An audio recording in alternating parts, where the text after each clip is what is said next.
क्या आपने कभी सुना है कि भगवान खुद मजदूर बन जाएं?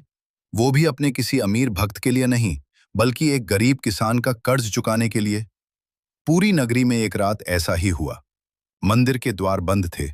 भगवान रत्न सिंहासन पर विराजमान थे, लेकिन आधी रात को प्रभु ने सिंहासन छोड़ दिया, रेशमी वस्त्र त्याग दिए और एक मजदूर बनकर खेत में काम करने लगे। क्यों? क्या था उस गरीब भक्त की पुकार में? आज की ये कथा आपके विश्वास को हिला देगी। पुरी से कुछ दूर एक छोटा सा गांव, वहीं रहता था रघु, एक गरीब किसान। न बड़ा खेत, न पैसा, बस पथरीली जमीन और मेहनत भरे हाथ। हर सुबह वो मंदिर की ओर हाथ जोड़ता और कहता, हे जगन्नाथ, आज भी मेरे परिवार को भूखा मत सुलाना। उसकी पत्नी बीमार थी, दो छोटे बच्चे थे। एक साल सूखा पड़ा, फसल बर्बाद हो गई। मजबूरी में रघु ने गांव के लालची साहूकार से कर्ज लिया। ब्याज इतना ऊंचा था कि चुकाना लगभग असंभव था। समय बीता, लेकिन किस्मत ने साथ नहीं दिया। फसल फिर खराब हो गई। एक दिन साहूकार गुस्से में आया। 1 महीने में कर्ज नहीं चुकाया तो खेत और घर दोनों मेरे। रघु के पैरों तले जमीन खिसक गई। उस रात वो मंदिर गया। घंटियों की आवाज के बीच वो मूर्ति के सामने खड़ा रो पड़ा। प्रभु, मैं हार गया हूं, अब सब आपके भरोसे है। उसकी आवाज कांप रही थी, पर विश्वास अटल था। आधी रात, मंदिर में गहरी शांति, दीपक टिमटिमा रहे थे। तभी मंदिर के भीतर दिव्य प्रकाश फैल गया।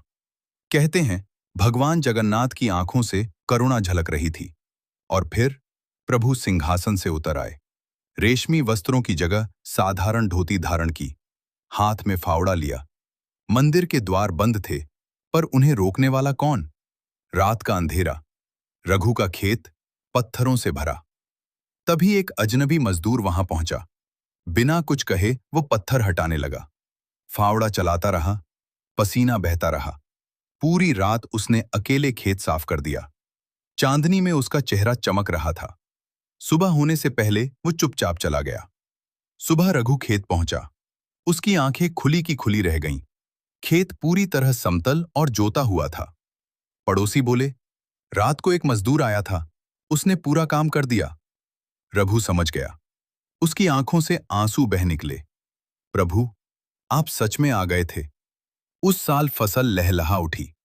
रघु ने सारा कर्ज चुका दिया। साहूकार हैरान था। उसी रात उसे स्वप्न आया। वही मजदूर उसके सामने खड़ा था, और अचानक वो रूप बदलकर भगवान जगन्नाथ बन गया। साहूकार भय से कांप उठा। अगले दिन साहूकार मंदिर पहुंचा। भगवान के चरणों में गिर पड़ा। प्रभु, मुझे क्षमा करें, मैंने आपके भक्त को सताया। रघु भी वहां पहुंचा। मंदिर में जय जयकार गूंज उठी। जय जगन्नाथ।